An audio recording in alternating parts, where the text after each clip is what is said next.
Welcome back, everyone, to the weekly Armchair Kickoff podcast. We're on our London show today, the London Lowdown, and today this is actually a very different feel to what other previous London shows and United shows and general podcasts are. It is our FA Cup special. The magic of the FA Cup is back.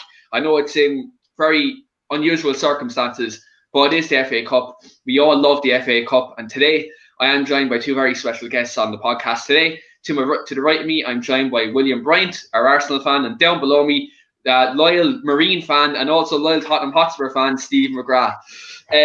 Lads, how are you today? How's it going? Good, Keane. Thanks for having me on. Long time, no chat. Oh, stop. Last time we talked, Steve, I think it was a certain 6-1, but we won't bring that up on the show today because that still hurts. William, how are you? I'm not too bad now. Yourself? I'm not too bad, I'm just ready to get a pacing off Watford now. They're after getting a new manager in, so waiting for them to turn into prime Barcelona later on tonight at 8 o'clock. Watford getting a new manager? You'd never believe that with their owners.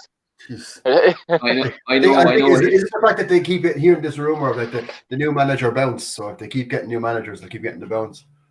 Yeah, I think that's it. There's just a constant merry-go-round at Watford, and look, I suppose for so many years it worked for them, but last year they got relegated, so I think they might want to rethink their strategy in that respect. But what brings us here, obviously, is the FA Cup. Last season, Williams' club, Arsenal, won the FA Cup last year. So they are the current reigning FA Cup holders. And look, any team in the England wants to win the FA Cup. I know it isn't as prestigious probably as it was in previous years, but at the end of the day, it's a cup competition and it's a trophy. So like all of us here, all things considered, we'd all for our clubs would definitely love to win this trophy. The first game we're actually going to come to this weekend is a magnificent game, really. Like you look at it, Tottenham Hotspur versus Marine. Marine, they're a fantastic club. Like they're well run. They're run locally, and they're from one of the lower tiers. And this game for them is a fantastic opportunity to kind of show themselves on a bigger stage. And for some of their players, like they're playing football isn't even a full-time career. So for them to be playing against a Premiership club and against like the likes of Harry Kane, Heung-min Son, Pierre-Emerick Højbjerg, Eric Dyer, to play against players who are international players is a fantastic opportunity for Marine. Then on the flip side, you have for Spurs, again, like this is kind of an unusual game for them as well, because they're going to a team where the pitch is going to be tight. It's going to be like, it's not going to be like playing against a Premier League club on a weekend if you're going to like an Anfield, an Etihad, or an Old Trafford, where it's going to be a pure big pitch and it's going to be kind of a glamorous type. But all things considered, it's a fantastic game kind of for English football, and it kind of shows kind of what the magic of the FA Cup is like. You get a team down the 4th or 5th tier, and then they come up and they play a Premiership side, and you don't often see that doing the kind of other competitions, like domestic cup competitions, kind of elsewhere in the world. Steve, I just want to get your thoughts on the game. Obviously, like this is probably an opportunity for Tottenham to maybe rest a few players. Tottenham are in the title race. They're in the Europa League. They just recently qualified for the Carabao Cup final as well during the week against Brentford. Do you believe now this is an opportunity maybe for Tottenham to maybe rest a few players, give the likes of Dele Alli, Harry Winks a game? Or do you think, because of the occasion that it is, you maybe think Jose can go out and maybe play a strong team? I think he'll definitely rotate. He said in his press conference that he's only bringing one academy player to the game. So like he will have a strong squad. He's done that throughout even the qualifiers for the Europa League. He'll take it seriously. He said himself that these players at Marine, they'll want the opportunity to play against Tottenham, not against the under-18s. They could do that in a preseason friendly, So as you said, like the whole magic of the FA Cup thing, this is definitely the magic of the FA Cup. I mean, a team that's like in the 8th tier, I think, of English football playing against a Premier League team. It's like I don't know if you know, but Spurs were the first ever non-league team to win the FA Cup back in 1901. And also it wouldn't be all too unlike Spurs as well if we actually made a mess of it and ended up going out. But I think we'll play a strong squad. I would like to see Jack Clark. I'd like to see Harvey White get a game. Harvey White in December had 5 assists and a goal from midfield in Premier League 2. He's nominated for Player of the Month there. So I'd really like to see him play. I'd like to see Tanganga get minutes, Joe Rodon. Just to see them get minutes. Jose said that Gareth Bale has asked to play. Just opportunity, I suppose, for him to get fitness and get some minutes back in his legs. So it'll be. I'm intrigued to see what team goes out there. I like nobody wants to see Harry Kane playing from a Spurs perspective, but knowing Jose, I've a feeling he'll start Kane. Yeah, like you look at it, like as I said, like a rated start, like it's a trophy, and I think Jose Mourinho, he doesn't risk anything. Do you know what I mean? He doesn't, like in cup competitions. I've seen that at Man United as well. Like when we were in the Europa League and the Carabao Cup and FA Cup under Mourinho, he never really went out and like he'd make a few changes, but he'd never do anything too extreme. Do you know what I mean? And that's well documented over his whole career as a manager in terms of the cup competitions. Yeah. He does win them, and he at all costs. He respects. I agree. Like, I mean, that's what he said during the week. Like he was speaking about the League Cup and like that, the fact that he'd won it so many times. They were like, "Say, what's the secret?" And he was like, "Well, take it seriously." Do you know? Yeah. And there shouldn't really be a secret, but like FA Cup, like over the years, like so for me as a Spurs fan, the first cup that like I saw my club lifting was the FA Cup back in '91. Like I can remember that. It was one of my very earliest memories of Spurs was winning that. I can remember Gazza's goal in the semi-final against a certain other London club. One of the greatest FA Cup goals. Do you know, it's played over and over again. Spurs for many years had like an affinity with cups. They were always known as a cup team. Do you know? And there's like that old the song that when the year ends in one. It's notorious. Like Spurs have won. They won in 1901. In 61 we did the double. We won it in 81. We won it in 91. So that's what everyone's saying. Like the stars are aligning this year for Jose. With the favourable draws in the Europa League, the Carabao Cup, and the FA Cup. So whether or not that comes to fruition, I don't know. But it's the FA Cup for me is something that I would like to see more Premier League clubs taking seriously. But I understand why they don't, with the way fixture congestion is and the way the Premier League and the TV stations now pick and choose the times for games. It makes it a little bit more difficult for clubs. You sound like Jurgen Klopp there, Steve. But if you look at like it's not a new thing. Like Pochettino complained about this an awful lot. He always said about the gift that the Premier League gave us. Like so when we were on the Champions League run, and we had games, so say like on a Wednesday night, Champions League, and then 12:30 kickoff on a Saturday. It was stupid, you know. So it's definitely I do see the point there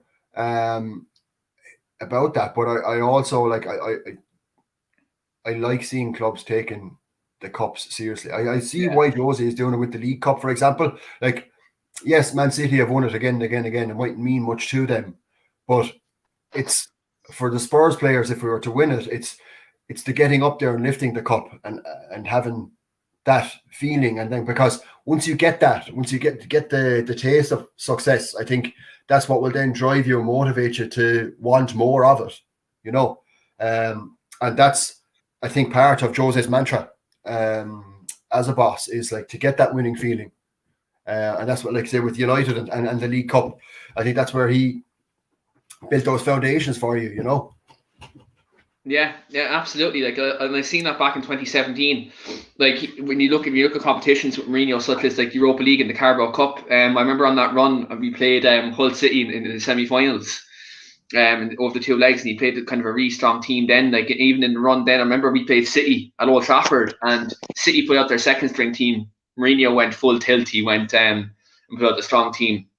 Even in the FA Cup run 2018, which I was unfortunate to go to that final, watching Phil Jones, an absolute disaster in the box that day. Thank God I was so drunk in the crowd that I didn't fully kind of experience it. If I watched that sober, would have been even more horrible. But no, but like, you look at the cup competitions, he does take them seriously, and I think that's one thing maybe Tottenham are definitely going to benefit from. You know, in this kind of in his term as manager, whether they go on and win them now is another situation, but it's getting that taste. And I think people are saying this under Arteta, they're saying under Jose, they're saying under Lampard at Chelsea. Now, I know Jose, you look at all them managers, right? Jose, Oli, Arteta, and Lampard. The other three, right, they're all inexperienced in terms of winning trophies, right? But you look at Jose Mourinho, he's taken a team that hasn't won many trophies, but at the same time, what he's trying to develop is a winning mentality. And I think at all of our clubs, we need to get that instilled in all of our current squads. I think that's something that that is probably lacking, but hopefully with all of our squads that can happen. We just have a comment in here from Tim with regards to the FA Cup, and it kind of hits the nail on the head in terms of what we've been talking about. He said, "Trophy is a trophy. I don't understand the mantra. It's only the FA Cup. The trophy has so much history." Exactly. Like, you even look at that trophy. Like, for example, that was the last trophy Arsene Wenger won at Arsenal, and he won a couple of them towards the end of his tenure at Arsenal. You look at, United won many FA Cups down the years. Chelsea, they've won many FA Cups down the years. Even look at a team like Portsmouth back in 2008. They went and won the FA Cup, and for them, that was probably one of the biggest moments in their history, because it's well documented what happened with Portsmouth after that in terms of the financial situation. So, like, for me, I hold it dear to my heart because it's a competition where, as Tim said in the comments, it has so much history, and for all our clubs, we've all won it. And as Steve, you even said, to your point, in 1991 is the first trophy you've seen Tottenham win. So, like, we all have I suppose, a sentimental feeling towards the competition, but it shouldn't be sentimental, because at the end of the day, it's the biggest domestic cup trophy in England. So we should be appreciative of the competition and want to win it every season. I think as a whole, that's the way it should be. Steve, like, in terms of this, you touched on it a moment ago, just with regards to Harry Kane. He's someone who's on quite great form at the moment, and this is obviously a game, I think, for his goal scoring record, in terms of coming up there with scoring goals and being up there at the top goal scorers in English football. He'd probably, like, from his own point of view, not even so much from a Spurs point of view, he'd probably want to play this game to get the goal scoring up. Yeah. But, like, if I was in your shoes, and I can understand kind of exactly how you're feeling in terms of, like, do you want Harry Kane to play this game? Because obviously an injury to Harry Kane would be so detrimental to your season. But I can understand from his point of view, like, he's a player who wants to play every game. He has that attitude. You're obviously, you're still in that boat, are you? Like, in terms of Harry Kane, you'd want to even see him play a minute of this game. Yeah, I just, like, I understand why, like, you say, like, Marine and I would love to have Harry Kane play there at their ground and that, but I think, like, it's a great opportunity for Vinicius to get minutes. I mean, like, he was great in the Europa League, really, really good for us. I think he's gotten the short straw from Jose recently. Again, just with the Jose not taking risks thing, I think he's kind of too afraid to take Kane off at some points in the game. But anytime Vinicius won, he's been very, very lively. Looks like he could kind of play a support role even, or come in from wide. But I don't want to see Harry Kane play tomorrow, no. The other side of it is, the other side of it is that it looks increasingly likely that we won't have a midweek game. So we probably won't be looking to rest players if that is the case. So we could just again, like, as to keep the minutes in the legs for players, you could see us play a reasonably strong side. I don't see Jose going out and changing an entire 11. I don't think that's going to happen. He just wouldn't do it. So I'd see us playing a reasonably strong side. Probably Ben Davies on the left back. I'd like to see Dennis Cirkin if possible, but I don't think so. Yeah, so what I'm actually going to do, Steve, regards this, give us your predicted 11 for the Spurs game tomorrow. Joe Hart, Doherty, Davies, Tanganga, Rodon, Højbjerg, Winks. Then like it's the next part that I don't know. I would like to say Delhi, Jack Clark, Harvey White, and Vinicius, but that's the like I say amongst a lot of Spurs fans, that's the team we would want to see play. Because we're excited by Jack Clark and the minutes he's gotten. Harvey White, again, one of the best prospects we probably have at his level, the under 23s. Dane Scarlett is a striker we have who he came on against Chelsea and did very, very well. So he's scored an awful lot of goals and under 18s and that. He's only 16. So yeah, I'd like to see him. He's the youngest ever Spurs player in the Premier League. Yeah, so like, look, you could be right about that 11. I think I see the likes of Winks and Højbjerg definitely playing, definitely Tanganga. Matt Doherty as well. Always good to see an Irish player playing on the screen, especially the Premier League club. It's not often we much talk about. Shout out to Mick McCarthy as well. He's back on the unemployment list again. Just days after Jack Burns signing for APOL, that was eventful. But no, you look at it like you could see wholesale changes. You could play a strong team. You just don't know Mourinho, especially in the cup competitions. Just finally, in regards to this game, Steve, one thing I want to touch on is obviously Marine and Spurs fans have donated a lot of money towards this game, and there's a lot been kind of going on there. And just talk to us a bit about that. And just about the Marine and Spurs players. I've seen so Marine, obviously they lost because of the lockdown in the UK. They lost a sponsorship deal, and obviously then they lost like the income they might have had from having fans in the stadium. So they kind of just put out like just an online appeal or whatever to people to see like could they help them out. So Jamie Carragher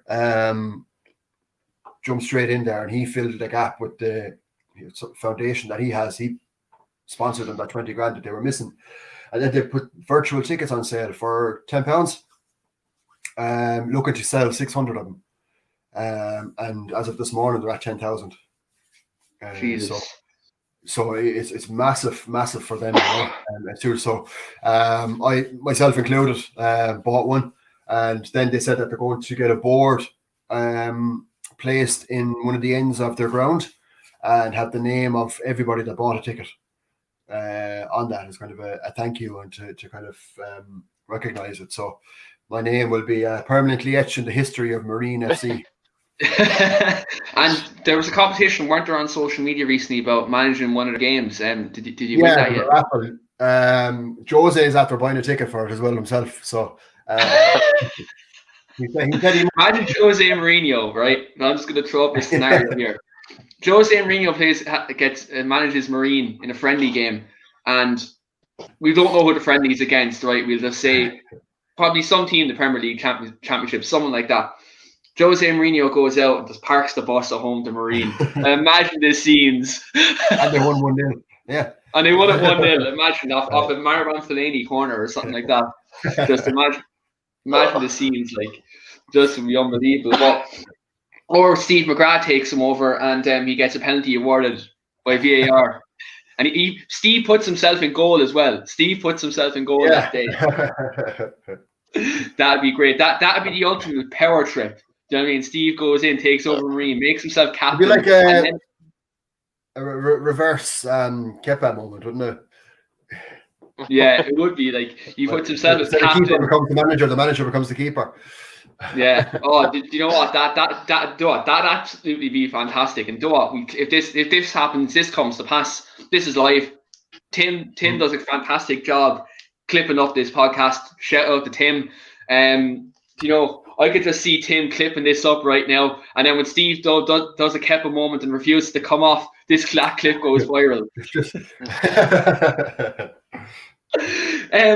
William, coming to Arsenal, big game against Newcastle, and as I said at the top of the show, kind of Arsenal are defending the FA Cup this season. The FA Cup kind of gave Mikel Arteta kind of a massive opportunity and kind of gave him more confidence within the Arsenal fan base by winning the trophy last year, knocking out Manchester City and beating Chelsea. In the final, Arsenal recently seem to have picked up a couple of results in the league at the moment. You've beaten West Brom, beaten Chelsea in the league. I know Sean probably doesn't like I said that now, but look, I had to say it's the recent form. But do you feel like coming into this game that Arsenal have turned the corner from their recent poor form in the league, and maybe this FA Cup again is another opportunity to maybe give your squad another lift?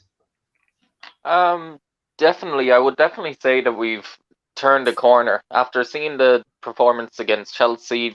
The next game against Brighton, we played poorly, but we actually managed to keep another clean sheet and win, and that's even with our best defender that was in defense, like Gabriel, getting COVID, so we had to replace him. Mari came in, and he's done a very solid job. Yeah, so I'm very happy now that we have two left-sided centre backs that are left-legged, which is very rare nowadays. So at least I can say that we've got backup. Honestly, I feel like we've definitely performed a lot better in recent weeks, and hopefully we're on the way up. I mean, we're facing Newcastle, a team that, a solid team on their day, but is a team we should be not turning over by a lot, but we should be beating. And hopefully now we'll do the job this evening at, I believe it's 5:15 or around that kickoff on BBC. So I'm looking forward to seeing the game, and hopefully now I feel like we can do the job and win that. And like you look at this like FA Cup again, like it's against Newcastle, and like you look at Newcastle, as you said, Arsenal should be beating them. Arsenal should have enough in there, them to beat them, but they seem to be a team who kind of play with a low block, and I think Arsenal have kind of brought in some of the younger players, with regards to this, and like they seem to be kind of turned the corner. We just have two comments in here now, from Ryan. Even though it's a London show, but shout out to Ryan. He says, "Glory, glory, Man United." And the next comment in from Ryan is, "United will win the league." 21 is coming, Ryan. 21 is coming. Fingers crossed. I'm saying fingers crossed. I'm saying that tongue in cheek. I'm not too confident about it. But I'm convinced. I tell you, I'm absolutely convinced. Steve said it in our group chat the other day. He's like, Steve was in work and he was talking to people in work, and he was like, if any team's going to beat Liverpool to the league, it's United. And if Steve's saying it, it's happening. It's happening. 21 is coming. Absolutely. But with regards to that, William, like I think like you look at the kind of the younger players that you brought in, Smith Rowe, like Saka, the likes of that, coming into the team, they seem to be making quite the impact. With regards to it, like when like some Ozil and stuff like that are leaving now. So like for you coming into this game, would you like to maybe see a couple of players be rested? Because obviously Arsenal, I know like the FA Cup is an important competition, they're defending it, but you look at the league and Arsenal have a bit of ground to make up. Like what kind of 11 do you want to see kind of coming into the game? Personally, I'd like to see a few of the youngsters that have gotten games recently get a bit of a rest, because they haven't been used to the 90 minutes that they've been playing most of the weeks in the last few, or like the 70 minutes. Maybe if they start and come off again, it'll be okay. But personally, I'd like to see Smith Rowe actually get a rest and be back in then for the Premier League game. I'd definitely like to see Saka get a rest. I think he can come out and bring Pepe back in and put him on the right, give him a few more game minutes, because he was doing okay in like the Europa League. Obviously, he did a nightmare against Leeds where he headbutted your man, but I'd like to see him get a few more minutes, because you look at our FA Cup last year, everyone remembers Aubameyang scoring 2 goals, but Pepe was arguably man of the match against Chelsea in that game. And I can see more performances like that coming from him, and I feel like he can do a job against Newcastle. I'd like to see Reece Nelson.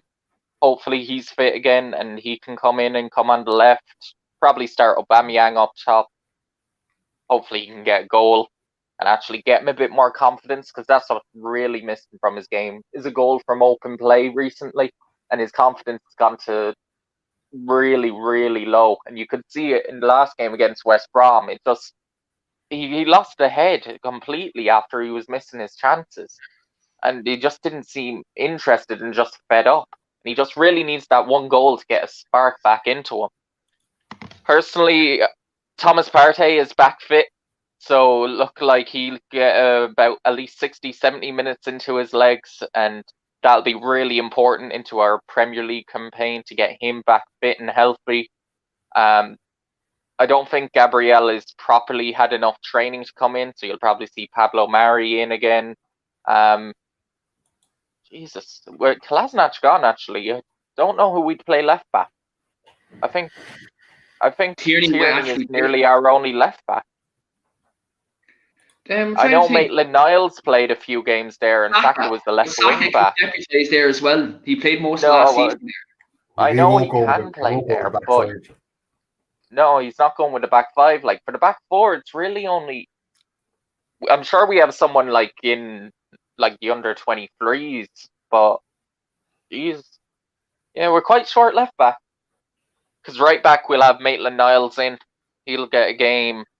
Holding will probably come out, and you'll probably see David Luiz. And then, I hopefully we'll see. Hopefully we'll still see Leno in goal, because I wouldn't trust Renarsson fully against Newcastle, the Premier League quality. That one would worry me a little bit, but we'll see. We've a comment in from Shane Dowley, Weekly Armchair Kickoff podcast regular. Shane has said, do you think Arsenal should focus on the FA Cup and Europa this season over the league, or do they still have a chance at top four? William, I'm going to throw that to you, and then I want Steve to answer this question as well. Right. I still think we have a chance at top four for the simple reason that the Premier League is really messed up this year and everyone's dropping points. If we can get a run of wins together, then obviously we have a chance top four.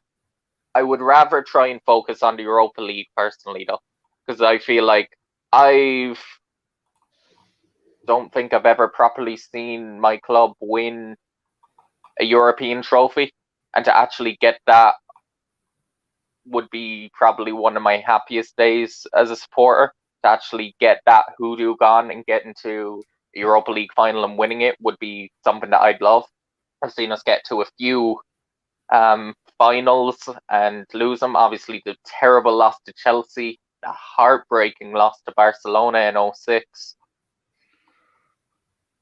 There was a few more earlier on in my lifetime, but I think one before that I've looked at. But we've never gotten lucky in terms of European competitions, and that's where I'd like to see us get there. And if we can win that, it's an obvious route into the Champions League. Obviously, it's a lot harder because you have to play like Thursday, Sunday, and I know it would mean resting some people in the Premier League, which I don't like doing anyway because I like to see players play fully.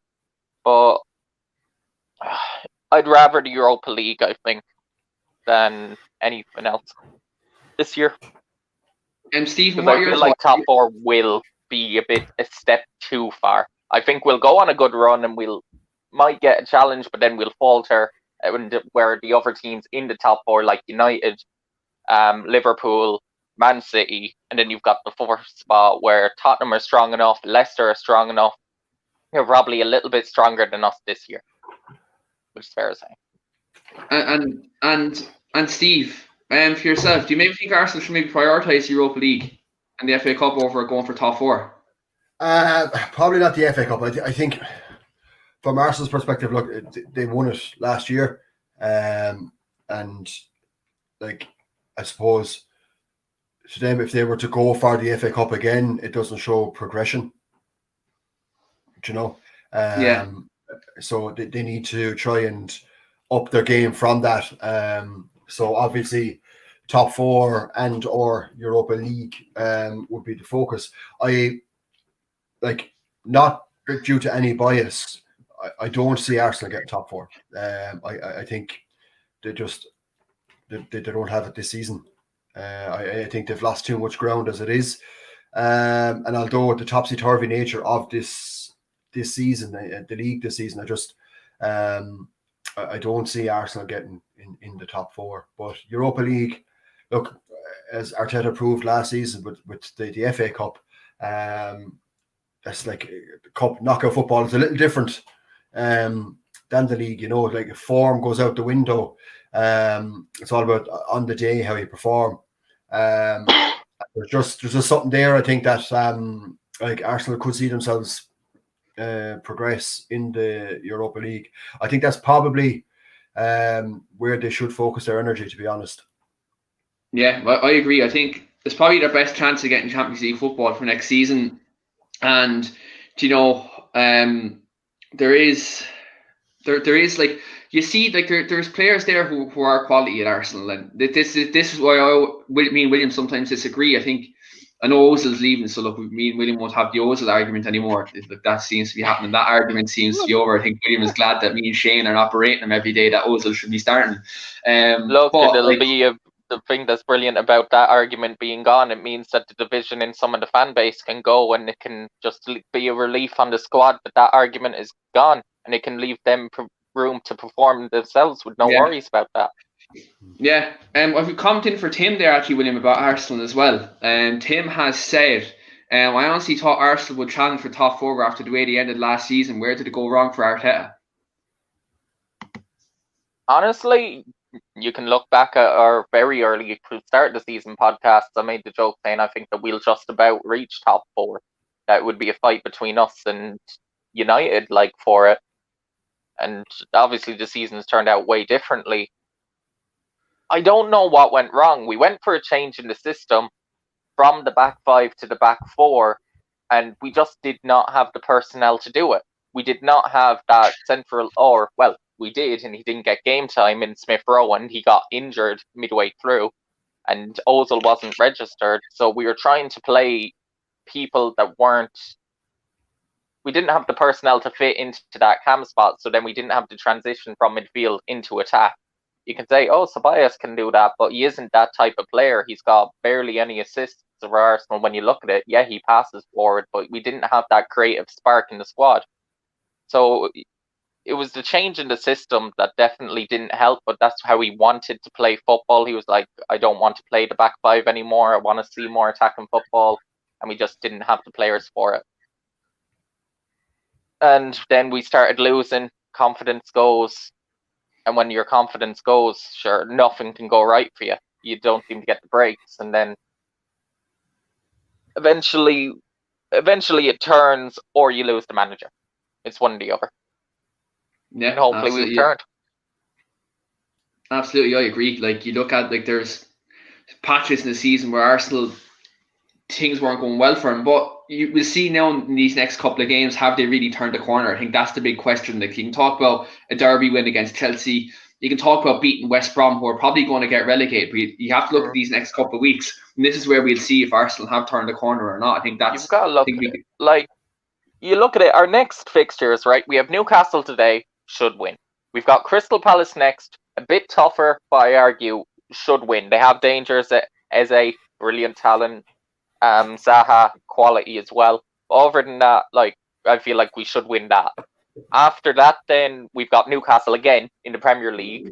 So again, we'd be open to win. So if we've managed to win 3 of those, that would be 6 wins on the bounce, which is a great quality amount. Then we've got to face Southampton, who are absolutely flying this year, and that's where the first real test is. And then after that, we've got our yearly win against Man United. Do you know what?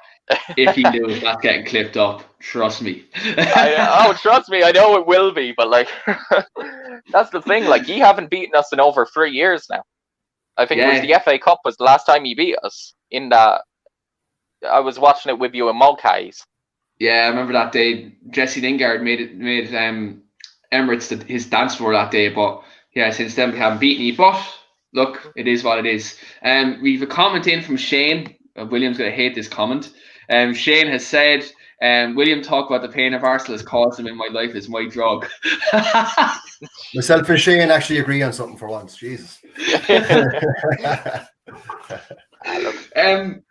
Look, I think with Arsenal, as I said, like, we'll see in these next couple of weeks if they turn the corner. And I think that Southampton game, I think, is the game where we know, because Southampton are like they're up there this season. They're a very good team. And I just like to mention, even though this is the London Lowdown, and it's not the United show either. Didn't it? Southampton recently just beat the champions of England, didn't they? During the week. Would I be right by saying that, Steve? Playing terrible. Oh, do you know what though? If anyone just going to give the weekly armchair a plug, if anyone was watching our show last night when Aston Villa equalised, Phil Brown done a celebration. Fantastic! You should go in and check that out from last night's show. Because we all thought there was a spider on his table or something because he jumped up. But he was like, no, the kids have just equalised. So if you want to check that out, do check it out on last night's podcast. But it was lovely finish by your man. I actually haven't seen it yet. I must have a look at it. Yeah. I must have a look at it. Irish underage there. Yeah, do you know what though? We all know what's going to happen there, Steve. Irish underage star probably has an English cousin or something. Probably gets plucked up by England in a couple of years. You know yourself, that happens. But come look into another FA Cup fixture. Another team that's a London team is Chelsea, and they're playing Morecambe in the FA Cup this weekend. Chelsea are a team who look like to be on a bit of a downslide.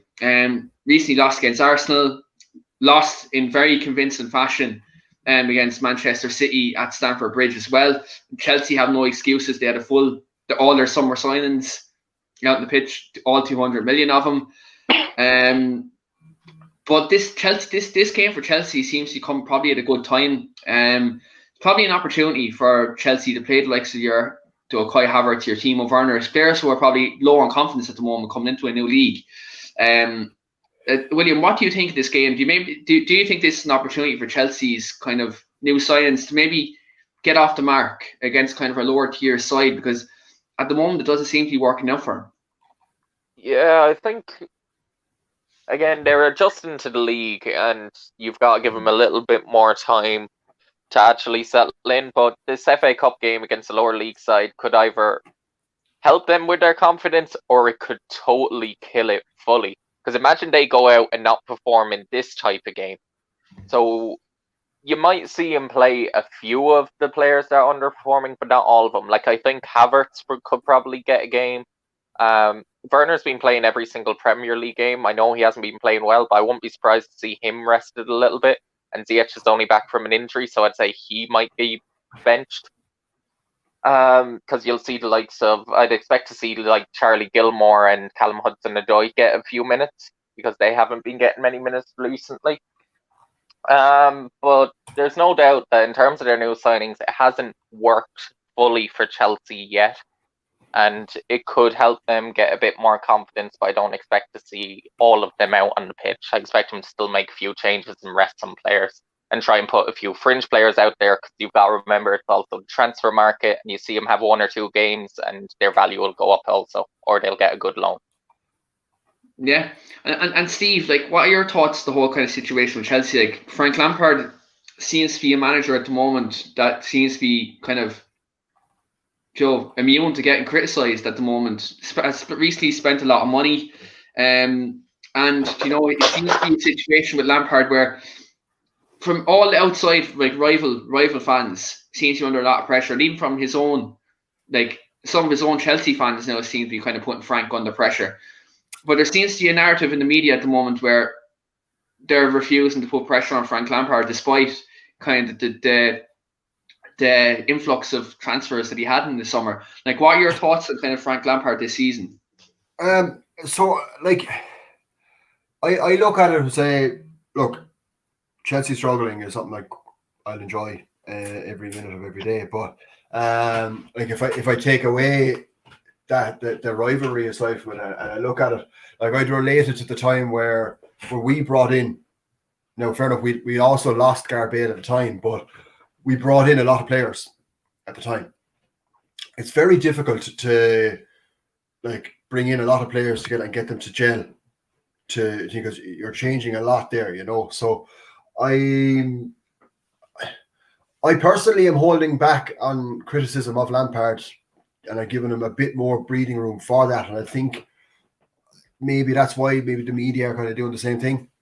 Like Werner and Havertz both coming from a league where the style is very, very different there. And like any of these young, high-profile players like that, when they come into the Premier League, they don't tend to hit the ground running, really. Like we say, like look, Bruno came in. Like he's got a few more years in him. He played in a couple of different leagues as well, though. He played City as well for Portugal. Yeah, so he's that little bit wiser, that little bit more experienced. So like it's for him to adapt. I think he was a little bit more comfortable with it, but I absolutely wouldn't rule out Werner or Havertz. Like if not the second half of this season, definitely the next season. I think there'll be trouble for other clubs. But like I suppose with these weekends FA Cup games as well, we have to remember that there's a full Premier League schedule during the week. As well. So when it comes to the squads, like the managers are going to have to try and find a balance between rotation, wanting to get through, and also thinking that like there's midweek games as well, you know. So You play Thursday. What? We play. Yeah, I was just saying we play Thursday. United play Wednesday, innit? Yeah, we Chelsea away to Fulham, as well. Like so, like it's going to be a case of it's just trying to find that balance. I think, as you said, the likes of Gilmore will probably get a run out. The world's most expensive keeper might even get a few minutes. The world's best manager Definitely lose that. But yeah, no. Look, if you look back at what Lampard did at Derby, I think there's the makings there. I'm opposed to this like club legend coming in off the back of player status and getting a managerial position. I think like the likes of Lampard, Ollie, like in 15 years' time, once they've done the rounds, I think they would be really, really good managers. But I think like Tim said right there, that an owner is going to spend that much money, they want instant returns, and that's football nowadays, and that's an issue. You know, like a manager or an owner is going to say, okay, I've pumped all this money in, now win me something. Not kind of understanding, because like I suppose from their point of view, they're just going to see that investment in the monetary sense, and investment should equal results, because he's going to say, okay, you told me Havertz, Werner, you told me these guys were world class, generational talents, so you should put them on a field with 9 mugs and they should win something, you know. So but I think like from a footballing sense, like I it's very rare that like you'll get a player, I suppose, like a Havertz or a Werner, and as I said, that they'll come in and just light up the league. It doesn't really happen. It's a slower progress. You look at like Salah, like he would have been considered a flop almost first time round. Granted, yes, he didn't get a huge amount of opportunities under Jose, but De Bruyne the same. Then they both came back, and look at them now. You know, so I think it's the experience you get elsewhere, in playing in different leagues, that kind of gives you that adjustment. So like a player could come to the Premier League, not do well, and they look at like Depay, for example. But, you know, it's difficult, and to put that pressure on a young head like that, as well, I suppose it only adds to the pressure. So I think this weekend, with the handier fixture that Chelsea have, I think it's good to get those big players out there and get those minutes in there and get them the opportunity to have a feel of having the ball hit the back of the net. Get that feeling back, get that hunger back.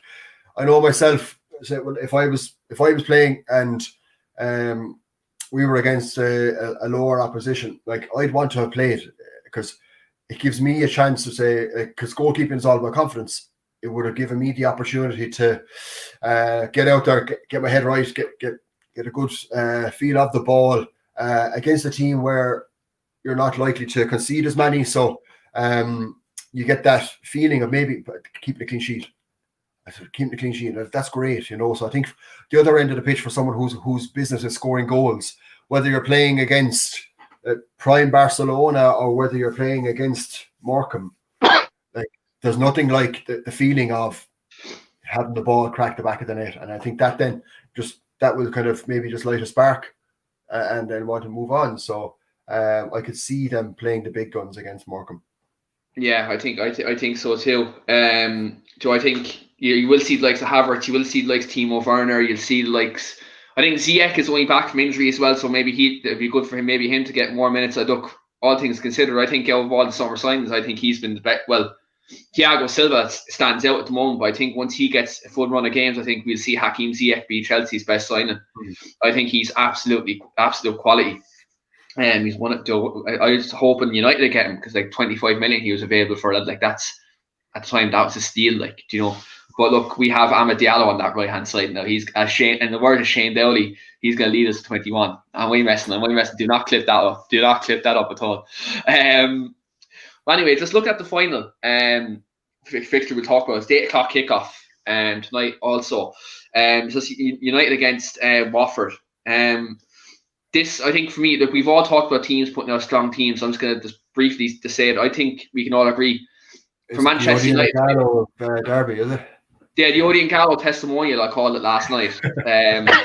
It kind of feels like that. Do you know what I mean? I think it's the Odion Gallo testimonial, but I think it's going to briefly just touch on it. I think I've been saying, I just want to get both your opinions on this. I know, like, I've talked about the magic of the FA Cup on this show, and I really do. I appreciate this competition, but I think United should make wholesale changes today. I like, as much as the Bruno Fernandes train, I've been kind of on this train kind of last kind of since he signed. But do you think maybe United should make wholesale changes tonight? Like Bruno Fernandes, Marcus Rashford. Do you think maybe we should not see them play on the pitch tonight, considering there's a massive game against Burnley in United's game in hand, and an opportunity to put pressure on Liverpool at the top of the league? Steve, I'm going to come to you first. Like, do you think maybe you should see the likes of Gallo, Dan James tonight? Yeah, I like Dan James.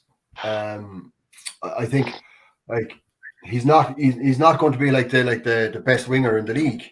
But I think I was just going to say, as Tim said, I think this is the chance maybe for Van de Beek to showcase what he's about. I don't get it. I'll be honest. Like, I mean, like, I don't get why he doesn't play him more.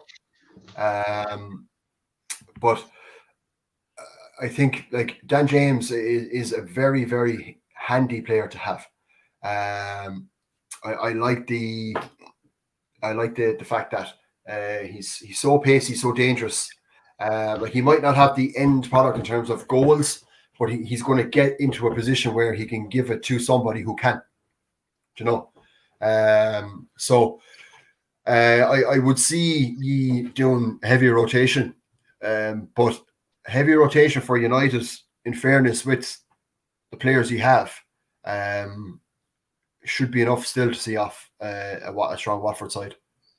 Yeah, like, you look at Watford, though, they're a decent team. Like, they have the likes of Troy Deeney in there, who, look, I know is probably not Steve's favourite person in the world, but he's always a threat up front. Like, he's a target man. They've likes Andre Gray there.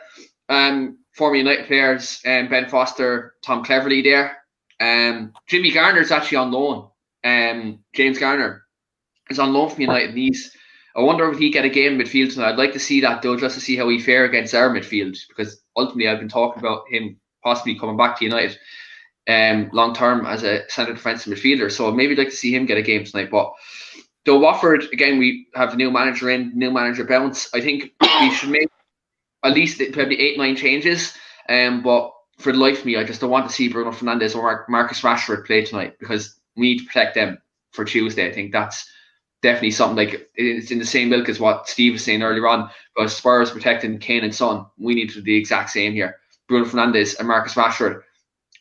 The only way I see them coming on tonight is if we're chasing the game, which I hope to God that's not happening, because my phone will fucking blow up later on. I know that. I'm always on edge watching Man United matches, right? I have to mute the group chat when the matches are on. You're trying to think back to what you said in the previous podcast. They're going to show me that again, aren't they? Yeah. I'm always on edge, like, do you know what I mean? But the thing about it is, I'm putting myself out there a bit more lately with this Bruno stuff, and eventually, it's there's going to be a day, and Steve done it there the other night where he tagged me in a video, and even though I called it fake news, but you know, in the words of Donald J. Trump, but you know, in that regard. James said there, just back to the manager thing. I think he's dead right. I think it's a fashionable thing to do at the moment.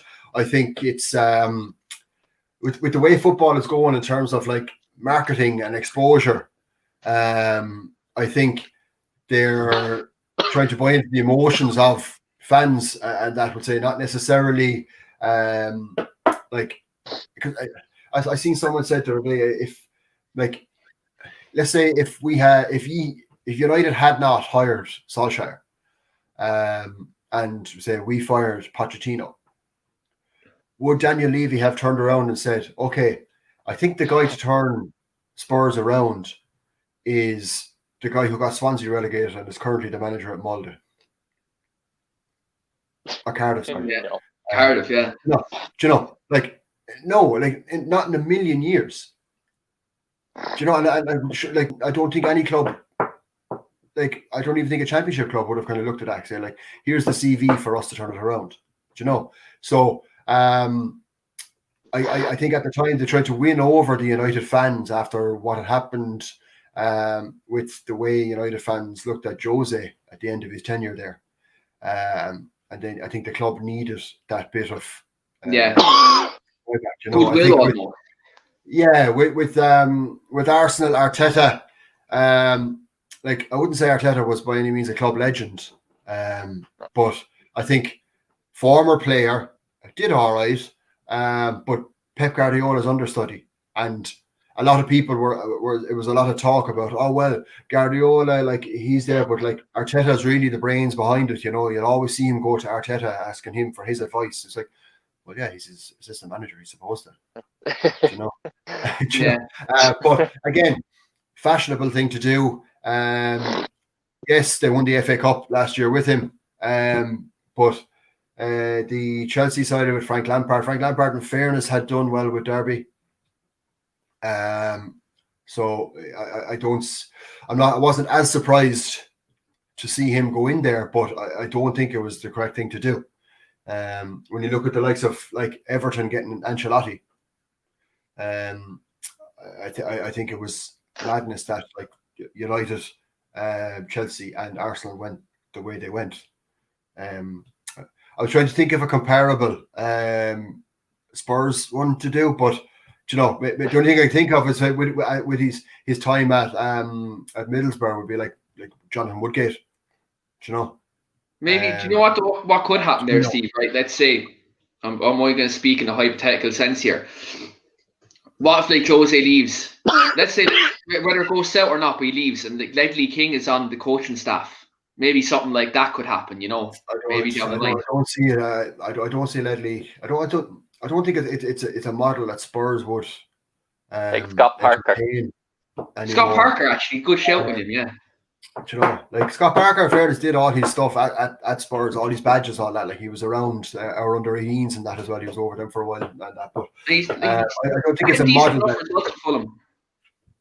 Yeah, but I thought Daniel Levy, he likes profile. You know, he like marketability, and like he'll want, like, I mean, look, I don't think it's any secret that he always wanted Jose Mourinho at the club. Always couldn't get him back in the day, but like this was a means to an end, I think, for him personally.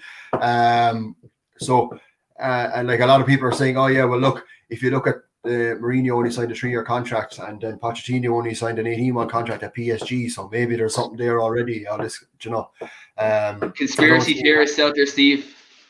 Look, I'm happy to consider the fact that Jose is different.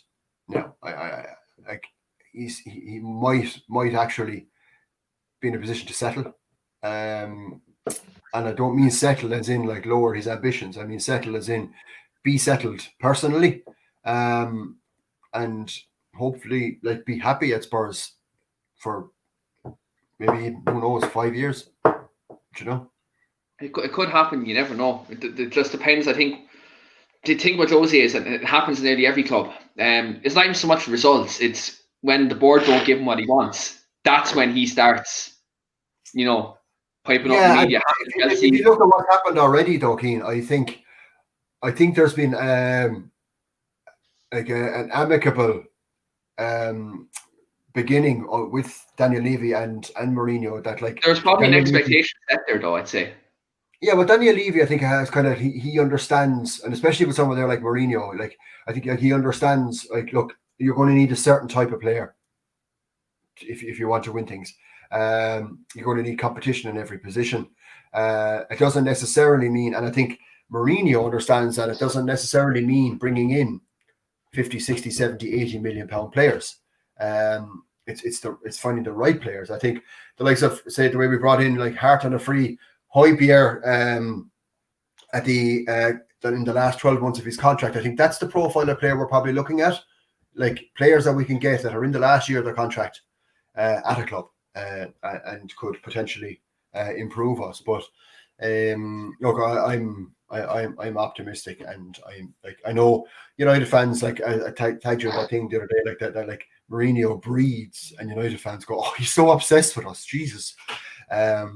It's not a breeding thing. It's not a breeding thing. You said in the group. Someone said in the group chat last week. You see what Mourinho said now, and Keane said, "Well, what did that prick say now?" It's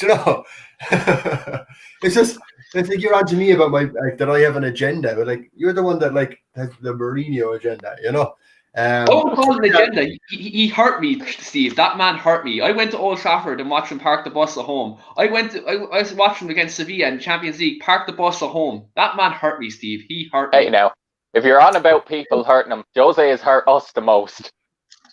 Who's week in, week out. Who's the most successful manager since Alex Ferguson? It is Jose, like at the moment. Oh, is it? Yeah. Yeah, but he still hurt me. There's the bad overpowers the good. That European trophy that you won must have been so painful for you to celebrate that. Yeah, I can't really remember that night, Steve. I can remember up to like the final whistle. After that, then I can't really remember. I remember last thing I remember from that day. As an Arsenal fan, I'm sure would enjoy the triumph of a European trophy. It hurts. It hurts. You comment in here from Shane. Just before we get to our final topic about Sheffield United, because they've just kicked off. I think Jose's ready to stay at the club for a long time too. Yeah, look, you could be a new man.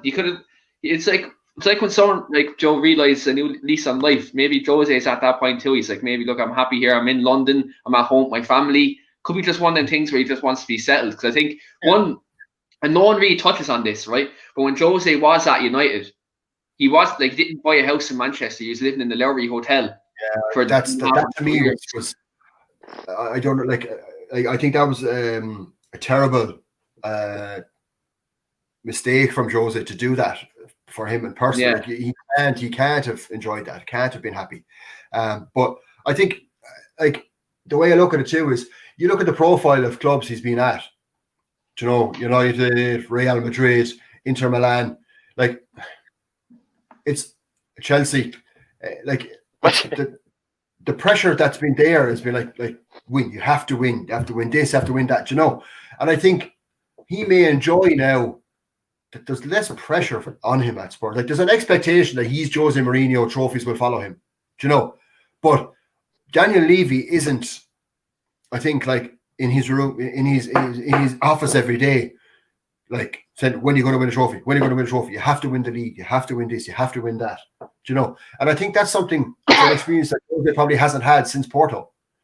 And I think he may enjoy that and enjoy that relationship. And I think that could end up being more fruitful for him. That yes, like everyone expects him to win something this season. It's his second season and all this. But like if he weren't to win anything this season or at Spurs, first of all, yes, there's going to be memes everywhere. But also I think, look, it's not the end of the world for us. I think it's still a building process, and I think with Jose down the line, it will be successful with us.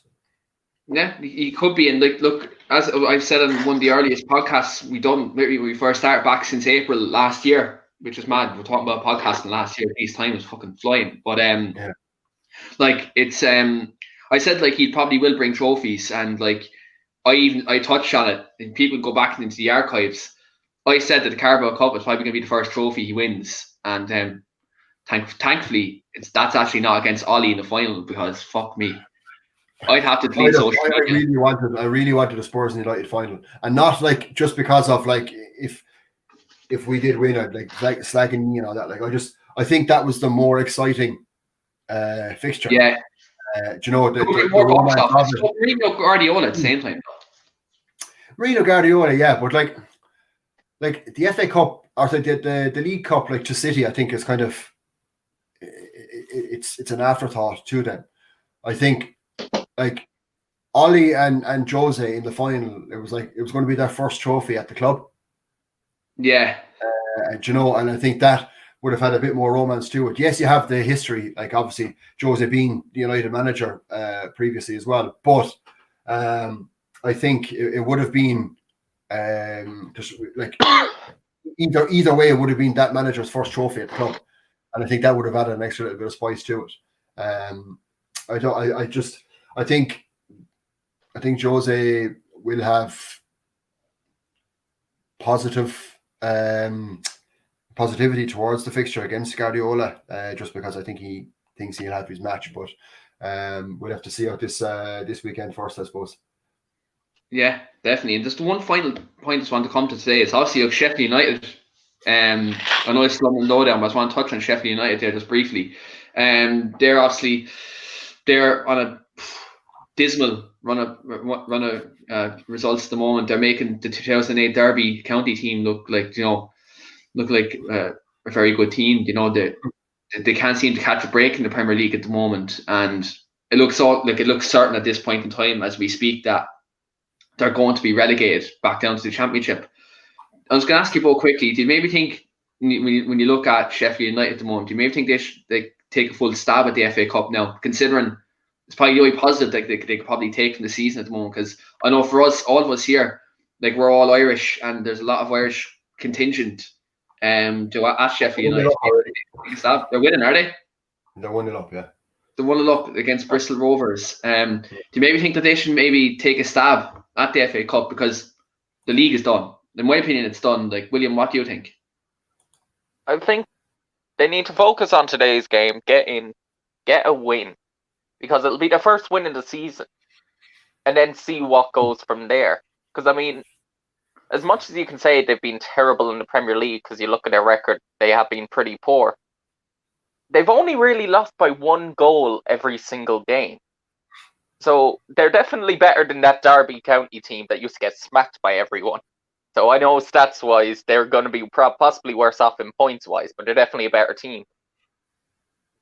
They're definitely still going to get relegated, in my opinion, but if they win today, if they score a few goals, it'll actually get their attack a bit more confidence, and then you never know. Yes, they should definitely go for the FA Cup, because they're one of the lower teams, and I feel like when you're of that caliber, you should definitely go for every cup you're in, because you never know when you're actually going to win another trophy. And you might get lucky with the draws. The big boys might get to face each other and knock each other out. You might have a giant killing. I feel like they should definitely go for it, but they need to focus on today, get a win, and then see what happens. Because if they get 1 or 2 wins in a row, anything can happen in the Premier League, and anything can happen in English football. And Steve, what are your thoughts? Like I said, should they go for the FA Cup? I think it's a bit unrealistic. But should they use it to get a win under their belt today, especially? Absolutely. As I said earlier on, same for Chelsea. I suppose completely different perspective, but the same idea behind it. The feeling of winning, getting that, stringing a couple of passes together, being able to attack and have the feeling of celebrating a goal or two, and possibly keeping the clean sheet. But William made a brilliant point there. Something that I observed myself is that like they're not getting bet out the gate every game, not by any means. They've been incredibly unlucky with some of the goals they've conceded, and I think there's a foundation there for them to not lose every week.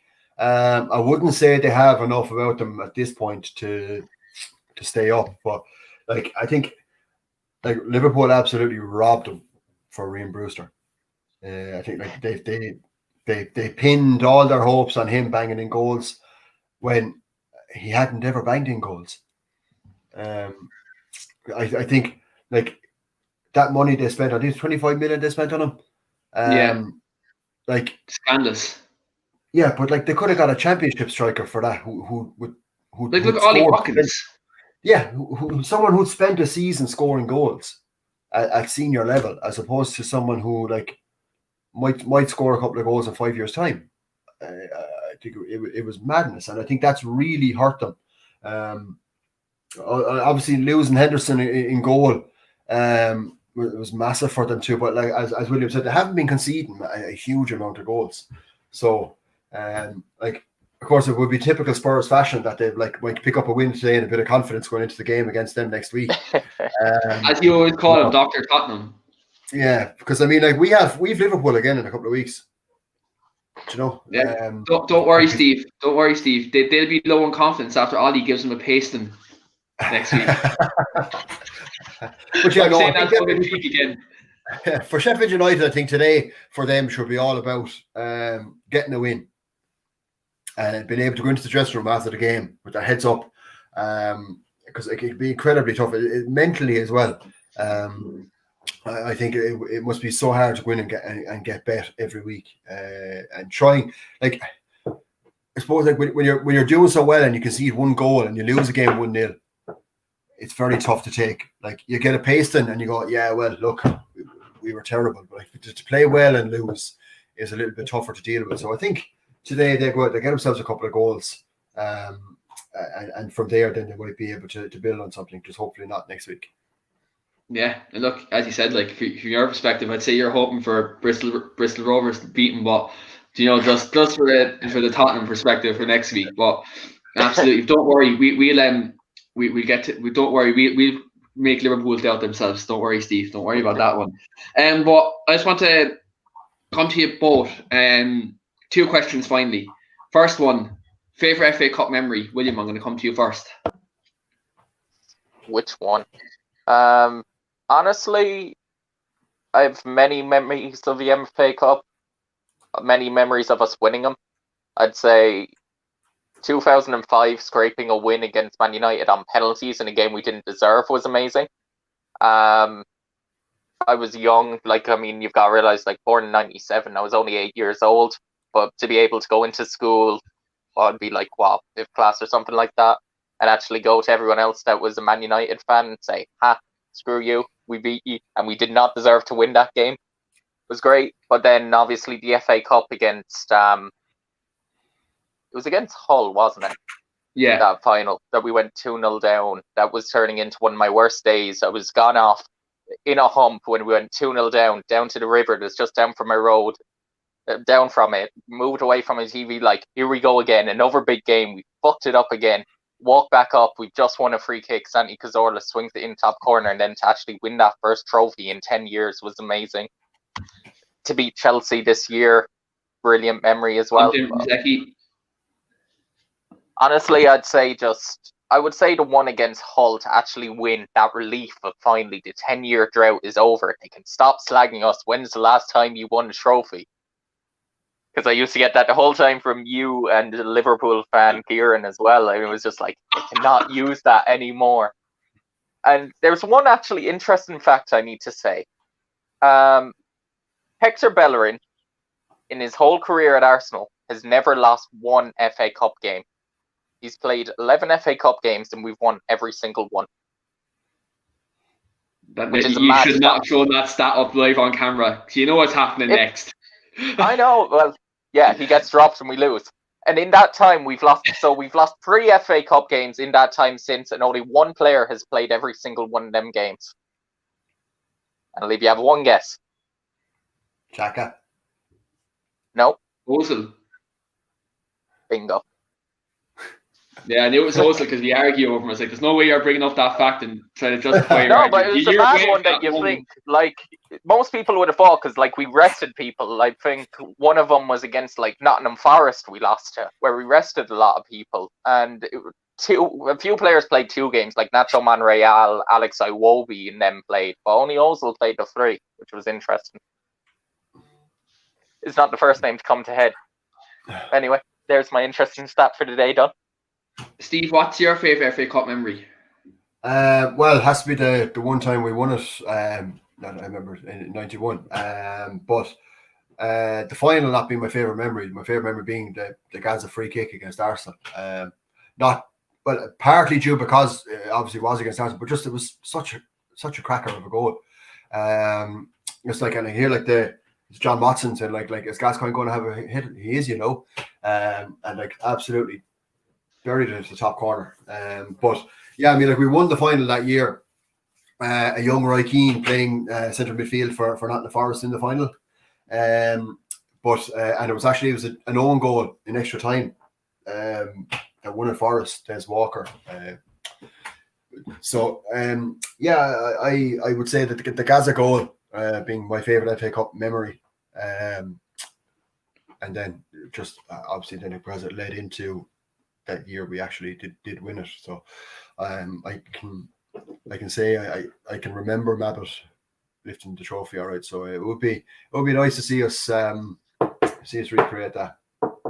Yeah, that goal it's iconic. Like, so like definitely for you to witness that. Like back then, obviously me and William weren't even a thought in anyone's minds in that year. But as William said, he was 8 when he remembers his ones. I would have been 8 that year as well. But Gaza didn't exactly cover himself in glory in the final. That's where he done his knee. He made 2 horrific tackles in the game. He should have been off, to be fair. The second one, like Forrest scored, Stuart Pearce, he's absolute cannon of a foot, a free kick.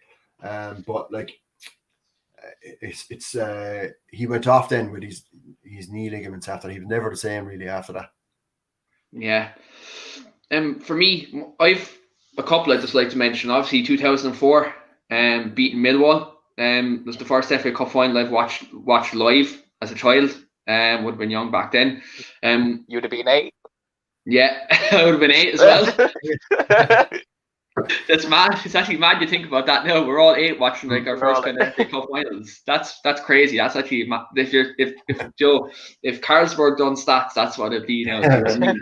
But yeah, like FA Cup final against Millwall 2004 seemed like Ronaldo, Roy Keane, like during Roy Keane's actual last trophy, Manchester United. In that regard, big trophy, like in that respect. Seeing Ronaldo, obviously, Ruud van Nistelrooy, players like that, who fantastic players. I didn't watch the game live, but I've watched the full game back a couple of times. The 1999 semi-final against Arsenal. Watching that goal by Giggs, just wow. What's with our rivals at the time scoring amazing goals in FA Cup semi-finals against us? Yeah, it's mad. And obviously the FA Cup final you watched with me, William, live in 2016. Lord Lingard against Crystal Palace. That winner. Remember, like, just to throw this out there, William jumped up and shouted "fuck" when that goal went in. Remember, it was a screamer. Like, it was amazing. It was an amazing goal. Like, everyone knows I'm not a biggest United fan, but when you saw that goal go in, it was just like, oh wow, what a way to win it. Yeah, I remember one of the lads went to the toilet to take a piss, and it was Ryan Hayes was on this podcast actually. Ryan went to take a piss, came back, and he seen me jumping up and screaming and roaring, celebrating. He was like, "Who's off the score?" I was like, "Lad, you're after missing one of the fucking best goals I've ever seen." Like, it was unbelievable. And like, again, Derby County lost 2-0 to Chorley. Surely. Surely we're favourites. Surely we're favourites going into it in some bookmakers because all Derby team had to isolate and like Aston Villa did. Oh no, Wayne Rooney's after losing the Chorley, lads. Fuck. That's the United job. Well, he didn't because he was isolate. He was isolated. We won't count it, so we won't count it. He didn't pick the team.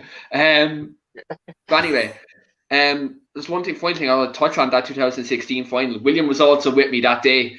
We drank the whole day, watched the final. We went to O'Keefe's that night, and I was saying to William that day because Van Gaal got sacked literally an hour after the game, and Mourinho's after being appointed. You know what I said to William? And Steve's gonna love this now.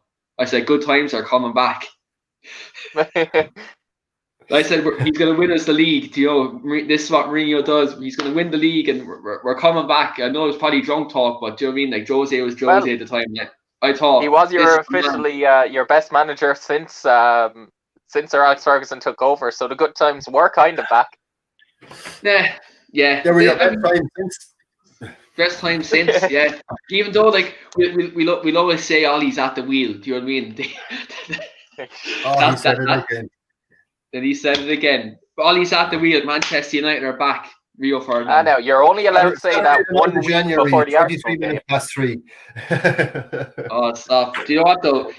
Ollie's one that we're putting the pressure on Liverpool trophy in January. Do you know what I mean? That's what everyone is labelling him as now, like at this stage. But look, it remains to be seen what he kind of does in the rest of his tenure as manager, whether it's up until the end of this season or whenever he eventually leaves. But anyway, it's been an absolutely fantastic show. Late went on 1 hour 16 minutes. Didn't even feel like that at all.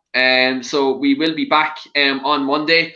Devil's Advocate will be back on Monday. Callum McFadden is returning as the host on the show, and he'll be previewing the Burnley game, which is Manchester United's game in hand against Burnley. And who knows, we might be going to Anfield, top the league. Who would have thought at the start of the season? Definitely not me. Even though Steve does back Ollie. Steve has said that Ollie's a good manager, and that's printed in the group chat. He said it. But yeah, and London Lowdown will also say that, but just to take the piss out of Shane as well because he hates himself.